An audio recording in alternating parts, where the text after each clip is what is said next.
Good day, good people. I am Brother Robert Farrell, and welcome to Contemplative Inner Being's Wisdom Wednesday. Wisdom Wednesdays recorded live on Crowdcast, and we invite all of our podcast and YouTube listeners to join us live each Wednesday at 6 p.m. Central Time here on Crowdcast. That way you can join the conversation after the presentation. And whether you are here for the live session or you're enjoying the recording, thank you for being here. You will notice in the chat section that there is a link for the Wisdom Wall. That is a place for you to share what's connecting with you in these wisdom talks. What is wisdom? Well, wisdom is not knowing more. It's knowing more of you. With more of you. It's knowing deeper. And Wisdom Wednesday is an invitation to open to the depths of yourself, the depths of your intellect, your will, emotion, senses, images. And yes, to open to the ground of wisdom, which is the transformation of human consciousness and the heart. Today, we're going to encounter 3 brief wisdom reflections of about 4 minutes each, and each of those will be followed by a minute or so of silence where you're invited to the spiritual practice of resonate, reflect, respond, and rest. Those are our watchwords or signs. To resonate, does something connect with you? It might be symbolized by a single word or a phrase that you hear. Reflect. You can meditate with images and thoughts. Or respond. And you can respond by journaling or prayer or even body movement is a way to respond. Or you can take that time and just simply rest. You can do all 4. To rest, we simply are silent and open to the presence and action of divine love in our life. After those 3 reflections and moments of sacred silence, we'll close with a spiritual practice and we'll have some time for some group dialogue.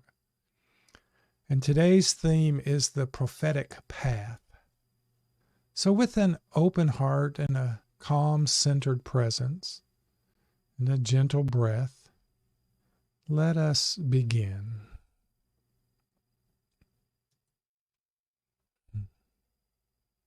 The prophetic path actually says that there's a way of moving toward winning that includes losing. It doesn't exclude it. And remember that perfection is actually the inclusion of imperfection. So the prophetic path talks about a journey of 2 steps forward and necessarily continues to include 1 step back. It's that falling, that failing, that suffering that becomes the energy for the next 2 steps forward. And prophets offer us a 3rd way beyond competition and beyond us and them thinking. There is a 3rd way beyond fight or flight, beyond conservative or liberal, a 3rd way that demands a transformation of consciousness and a move beyond the dualistic win-lose mind. For the garden is the only place there is, but you will not find it until you have looked for it everywhere and found nowhere that is not a desert. We must be willing to bear the contradictions that are actually imprinted on all of reality. It is a truthful map of reality, and it is always the truth that sets us free. And it is contact with reality that finally heals us. Can you take all of it in? And contemplation is just that. It is meeting reality in its most simple, immediate, and contradictory form. It is the resolving of those immense contradictions that characterizes prophets and contemplatives and all those who honestly pray. And friends, the power of the prophetic path lies in the tradition and example of the Hebrew prophets. A prophetic imagination is what keeps community and our faith alive. When we lose that sense of the prophets and their vision, we enter into a very overly spiritualized interpretation of religion. The prophets, however, they keep the word of God earthy. They keep it whole. They give us new images by which we can capture and grasp reality. It does seem that a failure of our modern culture is a failure of imagination. Yet the prophets, they explode our imaginations. If we can learn how to listen to them and learn to understand the images and metaphors with which they speak. Imagination is largely a matter of being able to re-image life in new ways. And the prophets, well, they give us a sense of the possible. They increase our capacity to feel. They intensify our capacity for suffering. And that's why people don't want to listen to them, because the prophets increase our ability to feel what God is feeling, to feel God's pain, to feel God's desire, to feel God's longing, if you allow. So this prophetic path that we speak of this evening is a journey into the heart of God. Well, let us pause here for just a few moments of silence to resonate, to reflect, to respond, and to rest.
Paul gives us some great insight, and Paul lists prophecy as the second most important of the gifts of the Spirit. You really must want love more than anything else, but still hope for the spiritual gifts as well, especially prophecy. To some, Christ's gift was that they should be apostles, and to some, prophets, to others, evangelists, to some, pastors and teachers, so that all the saints together make a unity in the work of service, building up spiritual community. And a prophet is not someone who foretells the future or issues dire warnings. Often, though, prophets are assumed to be dangerous or critical or negative or mistaken. Conversely, not when we see the model of Christ. Christ the prophet is actually rarely considered and seldomly pictured in art. But why is it that we can't see this gift of prophecy or look for it or expect it? You know, the prophet is always a challenge to business as usual, exploding the status quo. And maybe our wish, our prayer is that the gift of prophecy will arise in our community and in our church. We have a natural resistance to the prophets in our midst. You can imagine the resistance of Martin Luther King Jr. But prophets are leaders, but they're not leaders of their own choosing. Inevitably, they have some sort of divine encounter, a burning bush, a ram in the bush, a call in the night, visions or dreams. Those prophets, well, they're quirky and more than a little weird.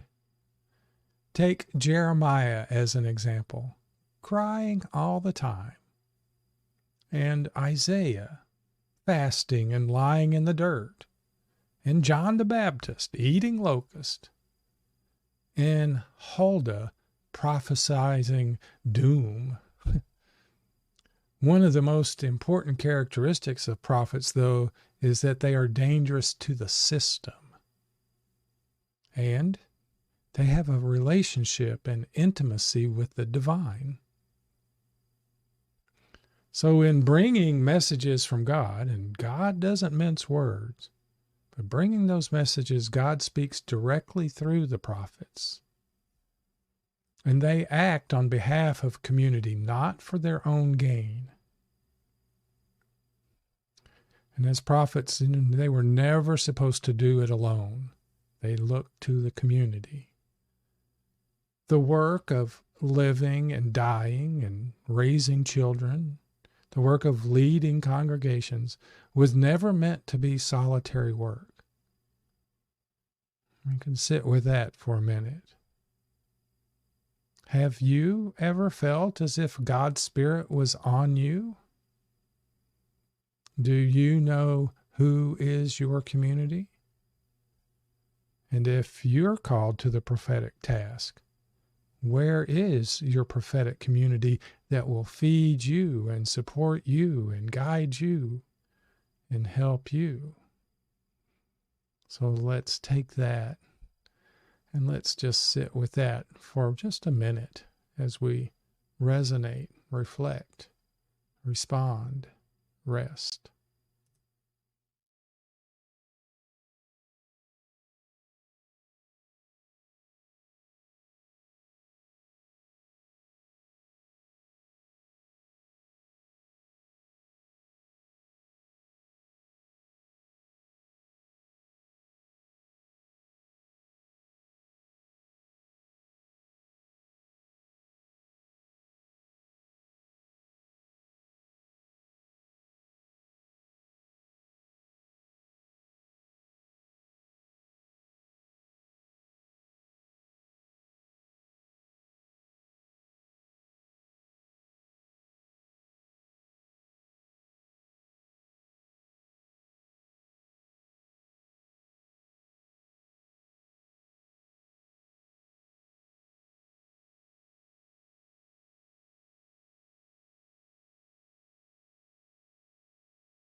Here we can spend a little time reflecting on how it is that you are potential. Start with a few questions. How do you interpret the events of your life? How do you measure them? Do you live life on the basis that all there is to you and what you do is wrapped up in the movement, the isolated, circumscribed movement, the pulse beat of your little life? Now, if you do, then you see that the very nature of life is such that it is fixed and you can't do anything about it, anything anyway, so you don't try. Now, there is another point of view, and this is the point of view of the prophet. And that is that human life takes place within a context that is dynamic. That always, when I am in the presence of any event, I am caught up in an encounter with a series of potentials that spread out into the widest possible directions and with the most amazing variety. So then, if I am alert in the presence of the event, I seek to deal with the event in terms not merely of what it says or what it looks like, but in terms of what seems to me to be the dynamics of the event, the potentials of the event. Do you deal with events of your life in that way? Do you believe that life is really dynamic? That it isn't quite finished yet?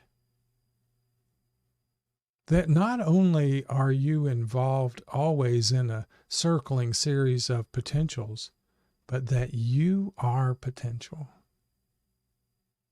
And no time band, no time interval is able quite to contain you in the dynamics of your life and your situation. Do you believe that?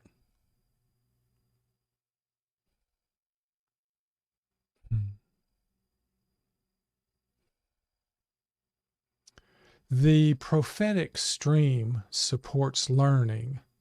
It supports the evolution of life toward greater consciousness, and it supports every moment toward justice and communal well-being.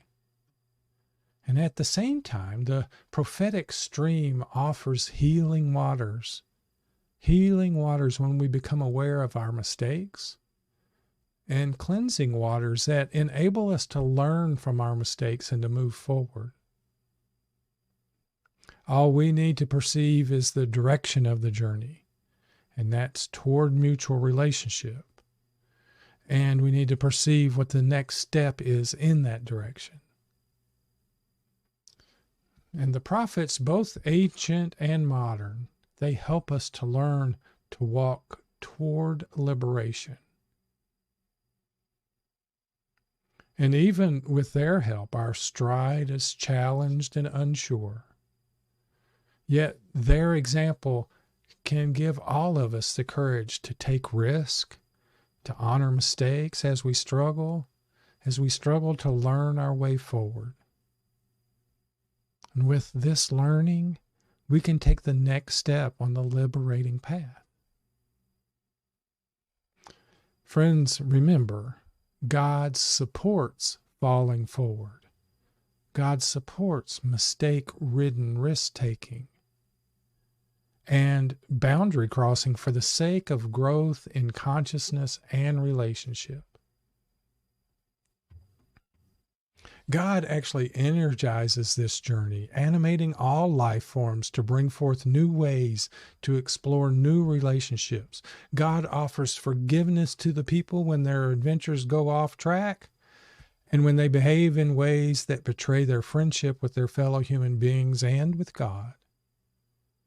God is continually calls us to return to right relationship that might heal us of the consequences of our mistakes. And if you stay true to what you see, because the power of God is the light of your vision, then you will change the world because you yourself will be changed. Nonviolence 101, by the way. And with this, you, yes, you will usher in a new reality by your own transformed being in love. You're invited now to take a few breaths, to rest in the silence, to resonate, to reflect, to respond in whatever you feel called to.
Hmm. Thank you all for receiving our wisdom reflection this evening. And now I'd like to share with you a spiritual practice as we do each week. And today's spiritual practice is actually a prayer by Joan Chittister. And it's based on Luke 11:47 and 49, where it says, I will send them prophets.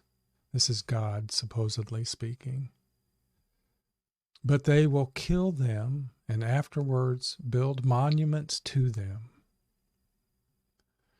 So in this practice together, we ask for the courage for each of us to approach the prophetic path today and in days to come.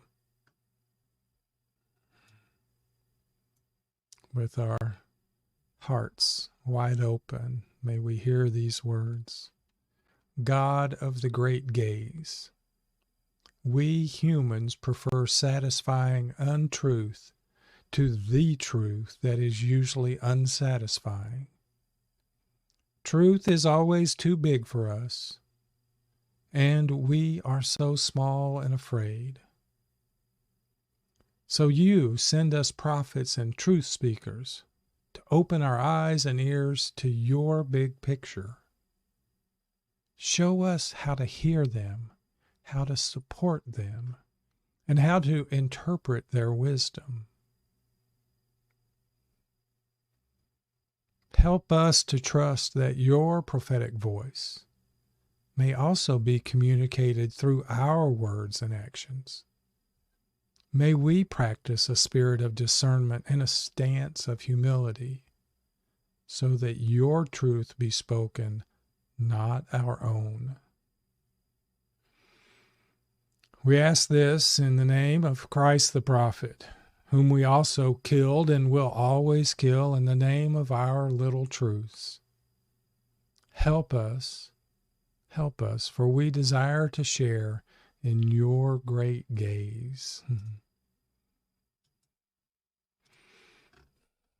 Together, we ask for the courage for each of us to approach this prophetic path today and in the days to come. For our podcast viewers, our listeners, and YouTube viewers, this is where we exit so that we're going to go into a time of dialogue here in Crowdcast. You're invited to join us at any Wednesday evening and be part of the conversation. So again, thank you for listening. All right, dear ones. Wisdom is knowing with more of you. It's knowing deeper. It's that place where we move from information to transformation of our consciousness and our heart. So I thank you for your dedication and devotion to this time this evening to practice those within yourself. And as we depart into our closing song this evening, I remind you of this, that love is the way, and you are love.